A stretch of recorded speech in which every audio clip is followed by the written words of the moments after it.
Wondering what it is that Korea has done that was so effective and also want to get the most accurate information on the coronavirus? Today, we've come to Korea University Guro Hospital to talk with the most prominent coronavirus expert in the country. He's waiting for us as we speak, so let's go ask him as many questions as we can. 오늘 이렇게 시간 내주셔서 정말 감사합니다, 교수님. 우선 간단하게 본인 소개 좀 부탁드려도 될까요? 예, 제가 이제 근무하고 있는 직장은 고려대학교 의과대학 서울에 있습니다. 구로병원의 감염내과 교수로 있습니다. 제가 이제 감염내과 의사가 된 지는 이제 1990년부터 한 30년 됐습니다. 그러니까 30년 동안 여러 가지 그 중요한 감염병들, 결핵, 에이즈, 홍역, 그리고 2003년 사스, 2009년 신종 인플루엔자 팬데믹, 또 2014년 이볼라, 2015년 머스 아웃브레이크까지 다 경험해서 이번 30년 동안 쭉 경험한 것 중에 이번 코비드 19 팬데믹이 사실 가장 어려운 과제가 된 것 같습니다. 그럼 코로나 바이러스에 대해서 지금 어떤 일을 하고 계신가요? 코비드 19 환자들이 이제 의심 환자들이 병원에 오기 때문에 그런 환자들을 일부 보고 있고 또 입원 환자도 보고 있고 감염내과에 여러 스태프들이 있는 중에 제가 가장 시니어여서 방송에 나가서 텔레비전 나가서 이 코로나19 이 감염에 대한 정확한 정보를 국민한테 전달하고 또 기자를 통해서 또 정보를 전달하고 있습니다. 이제 그럼 전문가 입장으로 봤을 때 이 코로나19가 어디서 지금 시작된 거고 이게 지금 왜 이렇게 전염성이 높고 치사율이 높다고 생각을 하시나요? 2019년 12월에 이제 중국 후베이성 우한시에서 원인 모르는 폐렴, 계질성 폐렴 환자들이 많이 생기고 사망자가 생겼습니다. 근데 그것이 중국 정부가 알아채고 세계보건기구에 보고한 것이 2019년 12월 31일입니다. 지금 어떻게 보면 3개월도 안 됐죠. 두세 달 동안 우리가 연구한 바에 의하면 원래 이제 박쥐가 갖고 있던 코로나 바이러스인데 그것이 우한에 있는 생동물 시장 거기에서 처음 인체 감염이 돼서 물론 중간 매개 동물 숙주가 이제 그 천산갑이라고 하는 판골린이라는 얘기도 있고 뱀이라고 하는 얘기도 있는데 아직 확실치는 않습니다. 어쨌든 이 사스 코비2라고 하는 지금 코로나19의 원인 바이러스가 박쥐에서 뱀인지 천상갑인지 모르지만 중간 매개 동물을 거쳐서 인체 감염이 와서 지금 같은 이제 중증 폐렴으로 와서 사망률이 2 내지 3%인데 이거 사람으로서는 이거 처음 맞닥뜨리는 신종 코로나 바이러스죠. 그렇다 보니까 우리가 치료제도 없고 백신도 없고 그래서 모든 나라가 지금 아주 그 어떤 환자 폭증에 따라서 특히 지금 유럽이 가장 심하죠. 미국도 지금 뉴욕을 비롯한 대도시에서 환자가 많이 발생하고 있죠. 그래서 상당히 위협이다 그런 상황입니다. 사람들이 아직도 이 정확하게 코로나 이게 19가 뭔지 잘 모르는 것 같아요. 그렇죠. 이 치사율의 데이터가 어떻게 되나요, 지금? 이게 나라마다 다릅니다. 치사율은. 왜냐하면 이제 같은 바이러스지만 그 나라의 방역 시스템, 그 나라의 의료기관의 치료 수준, 또 그 나라의 연령 분포. 그러니까 고령자가 많은 이태리는 8, 9% 굉장히 높거든요. 나이 별대로 이거를 좀 구분을 해주실 수 없나요? 예를 들어서 20대, 30대 아니면 30대에서 40대. 제가 이제 수치를 가져왔는데 3월 24일이지 않습니까 지금? 예. 지금 수치를 보면 대한민국에서 8,961명의 환자가 있고 111명이 사망을 했습니다.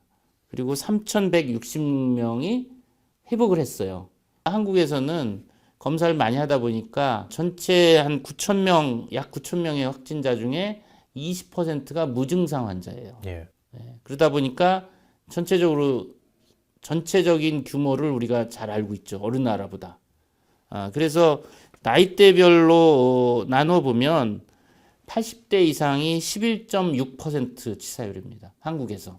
70대는 3%, 60대가 1.5%입니다. 50대가 0.4%. 그리고 이제 젊은 건강한 사람들이 이제 굉장히 관심이 있을 텐데 한국에서는 40대에 1명, 30대에 1명이 사망했는데 40대에서는 치사율이 0.1%, 30대도 0.1%입니다. 근데 지금 20대, 10대는 없어요, 사망자가. 그러니까 어떻게 보면은 한국에서도 사망자의 90%는 60세 이상의 고령자에서 발생하고 있는 거죠. 그럼 이 바이러스가 왜 고령자한테만 이렇게 위험한 건가요? 신종 바이러스이기 때문에 백신도 없고 치료제도 없기 때문에 오로지 바이러스 감염됐을 때 싸울 수 있는 무기는 본인의 면역 방어 시스템이에요. 그러니까 10대, 20대, 30대, 40대까지는 가볍게 앓고 뭐 1, 2주 정도 몸살 감기로 앓고 대부분 낫게 되죠. 그럼 이제 증상이 아예 없을 수도 있고. 없을 수도 있고. 지금 우리나라 한국 자료 보면 전체 9,000명 중에 20%가 증상이 없어요. 이게 이제 함정이죠, 어떻게 보면. 증상이 없으면서도 전염성이 있기 때문에 이게 함정이라는 거죠. 그런데 60세 이상을 넘어가면은 면역이 노화가 됩니다. 임뮨 세네센스라고 하는데 특히 80대 이상 되면은 우리가 암 환자처럼 면역이 비유하자면 암 환자 면역 떨어지잖아요. 예.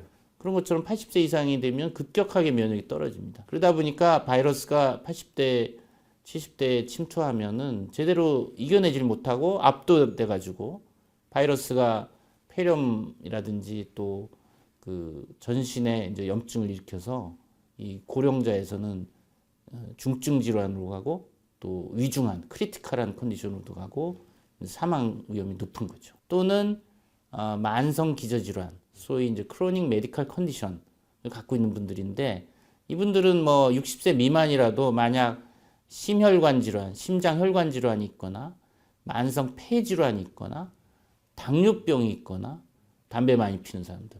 왜냐면 호흡기에 담배 피면 호흡기에 니코틴이 많이 끼면서 이 호흡기가 상처 나고 그래서 담배 피는 사람도 중증으로 가고 뭐 그게 아니더라도 뭐 그 면역 억제제, 스테로이드라든지 항암제 쓰는 사람들도 위험합니다. 그러면 이제 한번 걸렸어요.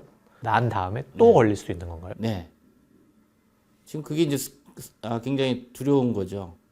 지금 아직 모르는 부분이 많아요. 보통 우리가 어떤 병에 걸리고 나면 항체가 생깁니다. 대개 2주 정도 되면 항체가 생겨요.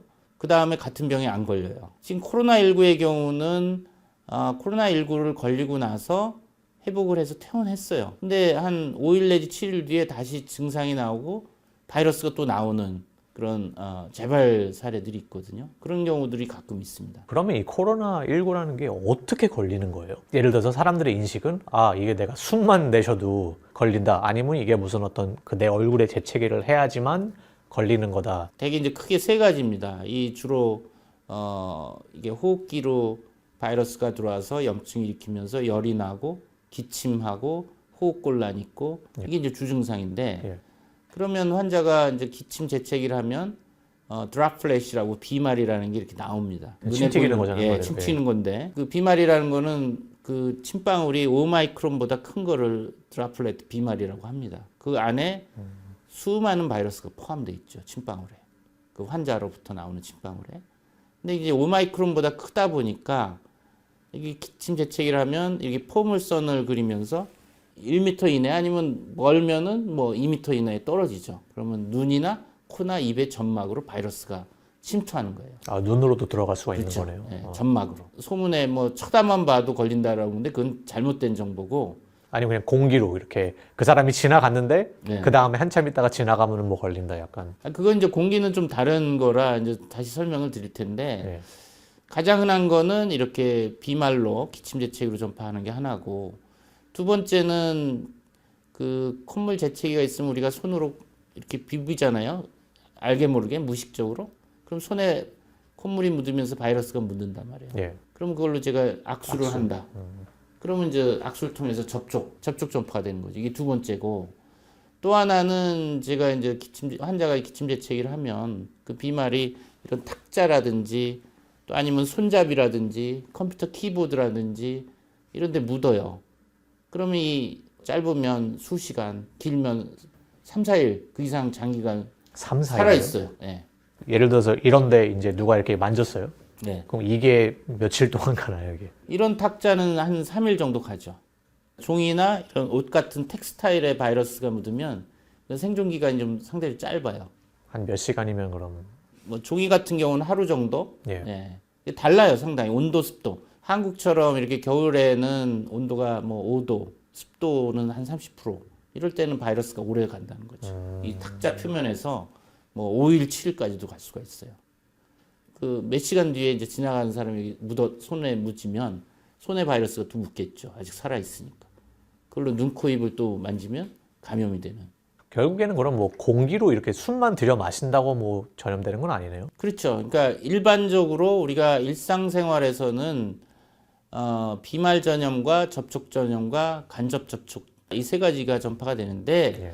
단 특수한 상황에서는 공기 전파가 가능한 거죠. 공기 전파라는 건 이제 에어로졸 트랜스미션이라고 그러고 또는 에어본 트랜스미션이라고 하는 건데 지금 신천지 교회에서 대한민국에서 뭐 수천 명 그 환자가 생겼지 않습니까? 10층에 교회가 있었는데 거기에 그 밀폐된 공간에 겨울철이다 보니까 창문도 닫혀 있죠.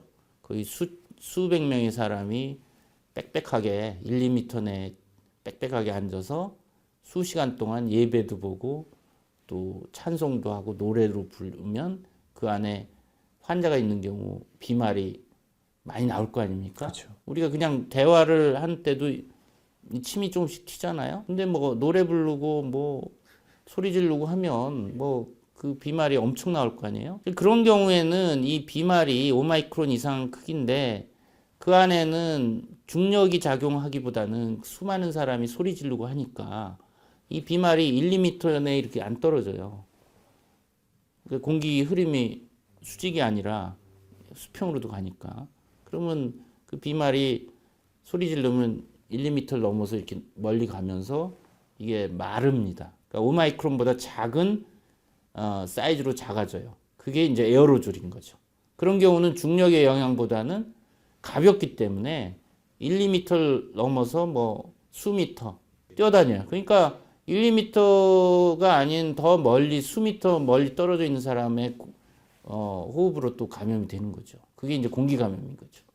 그렇기 때문에 그 신천지라든지 뭐 콜센터라든지 또 밀폐된 공간에 많은 사람들이 빽빽하게 있고 소리 지르고 그 안에서 같이 옹기종기 모여서 식사도 하고 그게 공통적인 요인이에요. 그렇지만 우리가 뭐 야외에서 공원이나 뭐 이런 산에서 등산하면서 그런 데는 폐쇄되는 환경이 아니니까 예. 그런 데서는 공기 전파는 안 되죠. 교수님께서는 어떤 사람들에게 확진 검사를 받아보라고 권장을 하실까요? 일단은 뭐 열이나 인후통이나 뭐 기침, 호흡곤란 있는 사람들 받아야 되고 특히 고위험군들 60세 이상 기저질환 환자들은 이분들은 증상이 그냥 피곤하다 또 왠지 식욕이 떨어진다, 축 늘어진다, 온몸이 쑤신다.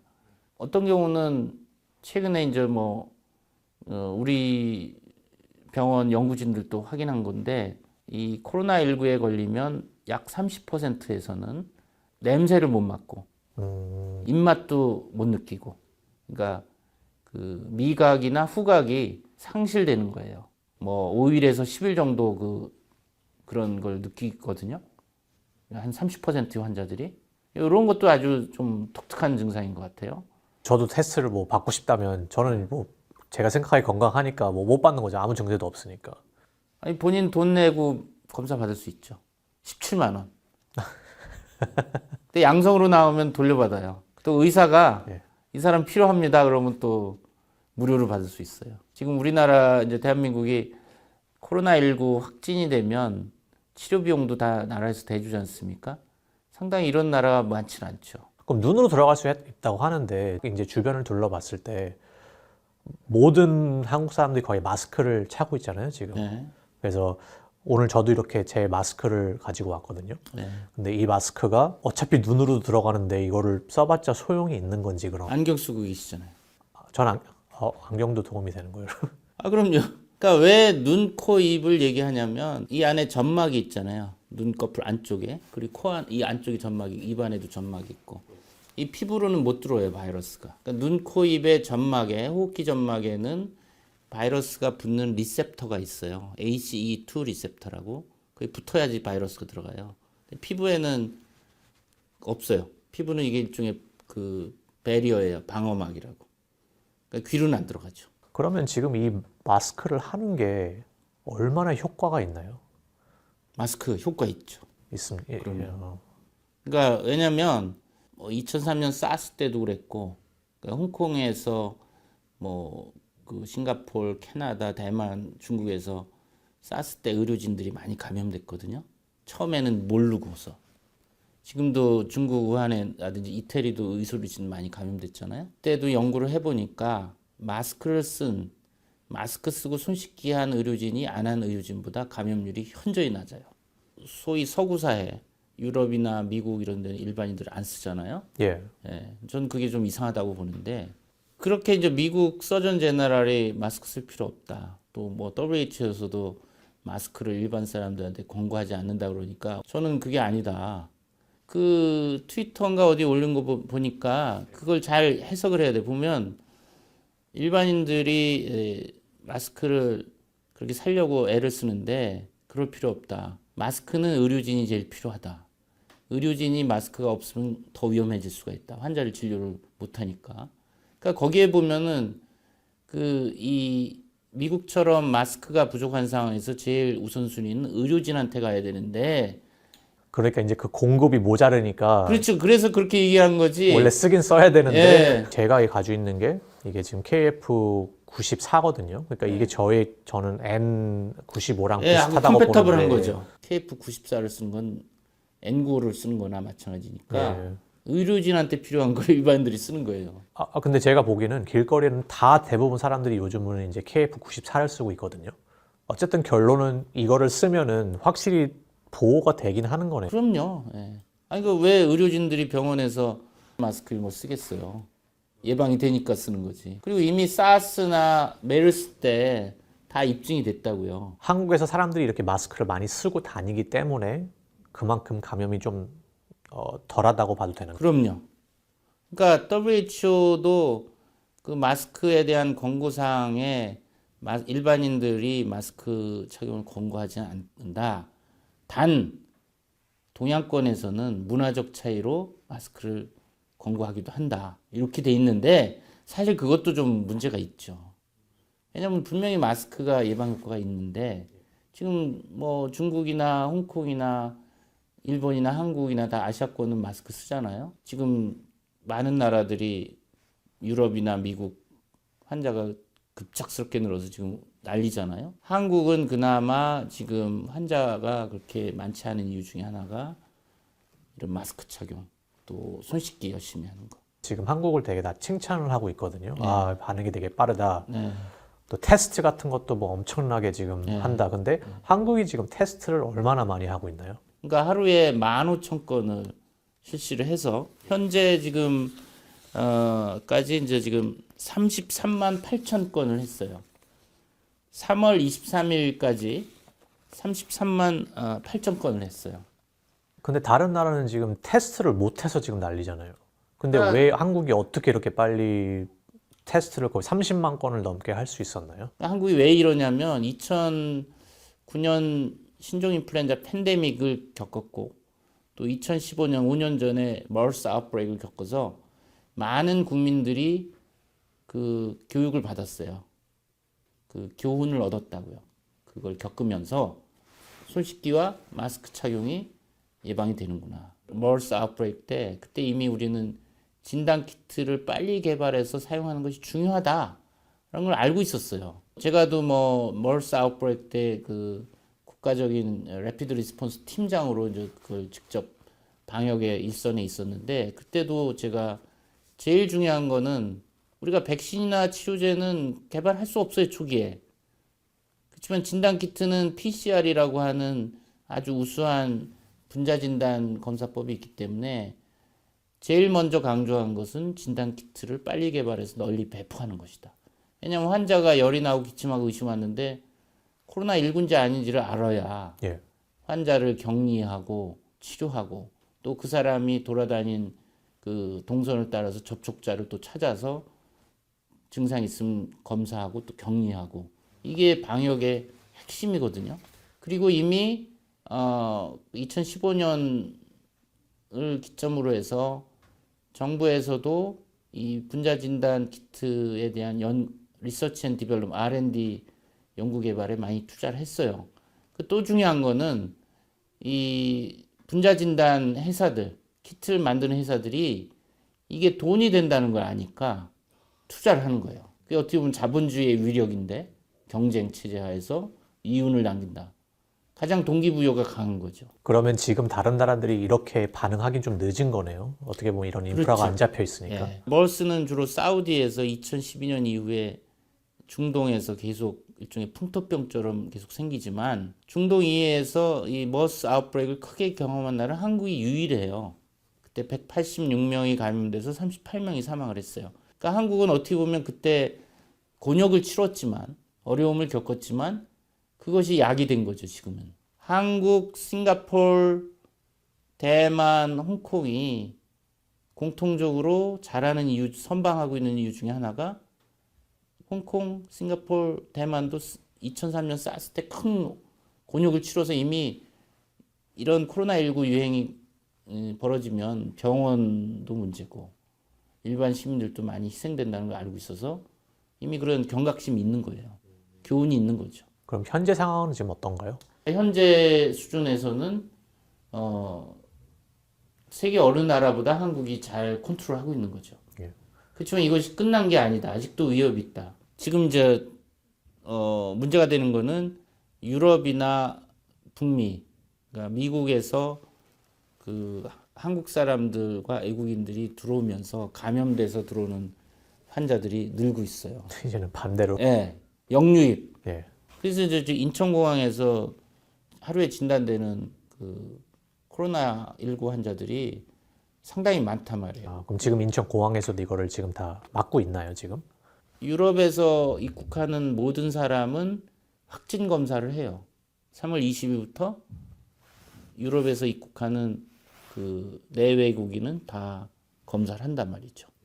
그래서 하루에 지금 우리나라에서 확진되는 코로나19 환자의 20% 정도가 외국에서 들어오는 케이스들이에요. 사례들이에요. 그 검사를 하면 그 결과 양성, 음성 나오는 데까지 그 결과가 얼마나 걸리나요, 시간이? 보통 6시간 걸리는데 지금 워낙 많은 사람을 한꺼번에 검사하다 보니까 그 임시 시설에 이제 하루 정도 대기하면서 결과를 그 다음 날 통보를 받아서 이제 결정을 하는 거죠. 그러니까 이제 양성이면 중환 환자들은 병원으로 가고 경환 환자들은 생활치료센터로 가고 음성이면 집에 가서 2주간 자가격리를 하죠. 근데 이제 우리가 자가격리 어플리케이션을 깔아줘요. 스마트폰에다. 자가격리 어플리케이션을 깔고 집에 있으면 그 위치 추적이 됩니다. GPS가.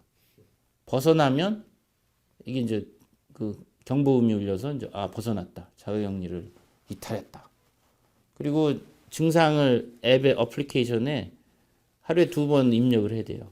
열이 있는지 뭔지. 왜냐면 자가격리자 중에 2주 동안 잠복기에 있는 사람들은 증상이 시작할 수가 있거든요. 그러니까 그 어플리케이션에 또 그 증상을 넣는 거죠. 그러면 이제 그 모니터하고 있는 사람들이 만약 이걸 입력을 안 하면 이 사람 뭔가 자가격리 안 한다. 연락을 하게 되죠. 저는 그렇게까지 하고 있는지 몰랐거든요. 물론 이제 인권 문제도 좀 있습니다. 위치 추적하는 거를 그게 마음대로 해도 되냐. 물론 뭐 아마 동의를 받겠죠, 뭔가. 왜냐면 미국 같은 데서는 절대 안 될 것 같은데. 그렇죠. 그러니까 이게 지금 코로나19 유행을 봐도 각국이 하는 대응 방식이 다르다, 굉장히. 컬처와 그 나라의 전통과 트래디션과. 한국은 그런 동양권의 문화가 있잖아요. 또 중국은 중국대로 강력한 문화가 있고. 중국은 더 하잖아요. 그렇기 때문에 어떻게 보면 지금 통제되고 있는 거라고도 볼 수 있고. 지금 한국에 있는 모든 시민들이 지금 뭐 학교도 다 이제 개학도 연장되고 사회적 거리 운동을 이제 정부가 직접적으로 이제 뭐 문자도 보내고 그렇게 하잖아요. 그게 지금 얼마나 잘 실행되고 있다고 보시나요? 22일, 요 며칠 전부터 국무총리가 이제 특별 담화문을 해서 사회적 거리 두기를 강력하게 권고를 하고 있어요. 그러니까 종교 시설하고 또 유흥 시설, 술집 뭐 이런 거, 그다음에 실내 체육 시설 이 세 군데를 지난 20일부터 2주 동안 문을 닫아라라고 강력하게 권고만 한 거지 강제 사항이 아닙니다. 뭐 5, 60대 이상 나이 든 사람들은 잘 지킵니다. 근데 이제 문제는 10대, 20대 지키기 어려워요. 왜냐하면 10대 같은 경우는 대한민국에서는 교육이 제일 최고거든요. 아무리 아프고 열나고 힘들어도 학교 가야 되고 학원 가야 돼요. 지금 학교는 개학을 연기했어요. 초중고등학교. 이 코로나19 때문에. 근데 아이들은 저녁에 학원을 간단 말이에요. 그러니까 학교를 아무리 폐쇄하고 있어도 저녁에 학원 가가지고 지금 뭐 지난 주말만 해도 한 90%의 학원이 문을 열었다고 합니다. 뭐 이게 동양권에 특히 그 대학을 잘 가는 것이 인생을 결정하기 때문에 특히 고등학교 학생들은 학원에 가서 또 저녁에 좁은 공간에서 공부하면서 접촉을 많이 한다는 것이고 20대는 또 강남에 이제 클럽을 뭐 금요일이나 토요일 날 간단 말이에요. 아랑곳하지도 않고 마스크 쓰지 않죠 당연히. 그 밀폐된 공간에서 뭐 춤도 추고 술도 마시고 왁자지껄 떠드니까 잘 안 지킨단 말이에요. 뭐 PC방, 노래방. 사실은 이 10대, 20대 특히 우리나라에서 코로나19 환자의 약 30%가 20대에서 발생하고 있어요. 굉장히 독특한 현상이죠. 그 전문가로서 교수님의 입장은 코로나19가 언제까지 이제 이게 계속 갈 거라고 보시나요? 왜냐하면 어떤 사람들은 뭐 이제 이게 여름이 되고 날씨가 따뜻해지면 더 줄어들 거다. 네. 그리고 이게 계속 갈까요? 아니면 이게 정말 저희가 이제 이걸 아예 없앨 수 있나요? 상당히 뭐 이제 중요한 가장 많은 듣는 질문입니다. 최근에. 지금 전망이 쉽지가 않아요. 근데 단기간에 안 끝나는 거 확실한 거고. 그럼 이게 아예 없어진다거나 그런 희망은 없는 건가요, 지금? 그러니까 이제 몇 가지 시나리오가 있을 수가 있는데 첫 번째 우리가 가장 베스트 케이스 시나리오는 2003년 사스 때 2002년 11월부터 이제 중국 남부 광동성이 시작돼서 홍콩으로 환자가 와서 이제 전 세계 여행객을 통해서 전 세계에 퍼져서 한 8천여 명이 감염되고 774명이 사망했어요. 그러니까 치사율이 9.6% 정도 됐죠. 7월 초에 끝났어요. 사스는. 그러니까 지금 이 코로나19도 사스와 유사한 신종 코로나 바이러스이기 때문에 우리가 기대하건대는 그때처럼 열심히 각국이 방역을 해서 7월 또는 뭐 8월에 끝나는 시나리오가 가장 희망적인 시나리오예요. 그리고 다시는 인류한테 감염을 안 시키는 것. 그 가능성도 있어요. 근데 그럴 확률이 몇 퍼센트 정도 된다고 생각하세요, 현재? 그때보다는 뭐 낮아서 한 10%? 10% 정도. 그보다 미만이겠죠. 왜냐면 그때 2003년은 벌써 17년 전이에요. 그때는 항공 여행이 그렇게 활발하지 않았어요. 지금은 전 세계가 일종의 국경이 없잖아요. 또 하나 시나리오는 지금 얘기한 대로 일단은 뭐 여름까지 유행하고 일단 북반구는 끝난 다음에 이제 남반구로 가는 거예요. 호주라든지 저쪽 남아프리카 공화국 남미는 그때 겨울이 되거든요. 그리고 또 이제 10월, 11월에 이제 북반구로 또 오는 거죠. 우리 독감처럼 계절 독감처럼 순환을 하는 거예요. 세 번째는 우리가 이제 운 좋게 백신을 개발해서 백신을 접종해서 이제 전 인구도 와서 우리가 이제 초년도를 1980년도에 백신 접종으로 지구상에서 소멸시켰듯이 백신이 아주 효과적인 백신이 나온다면 그걸 접종을 해서 유행하지 않게 끝내 종식시키는 그것도 하나의 시나리오긴 한데 가장 야심차면서도 달성하기 쉽지 않은 시나리오죠. 이거 백신이라고 하시면 지금 이 백신 개발이 어디까지 와 있는 상태이고 이게 지금 이제 나와서 시장에 나와서 대중들이 이거를 다 접종을 받을 때까지 시간이 얼마나 걸릴까요? 이 타임 프레임을 좀 주시면. 새로운 병원균의 백신 개발은 10년 내지 15년 걸리고 돈은 1조 원이 들어요. 이게 지금 100일도 안 된 바이러스고 이제 유전자 안지도 뭐 2개월밖에 안 됐어요.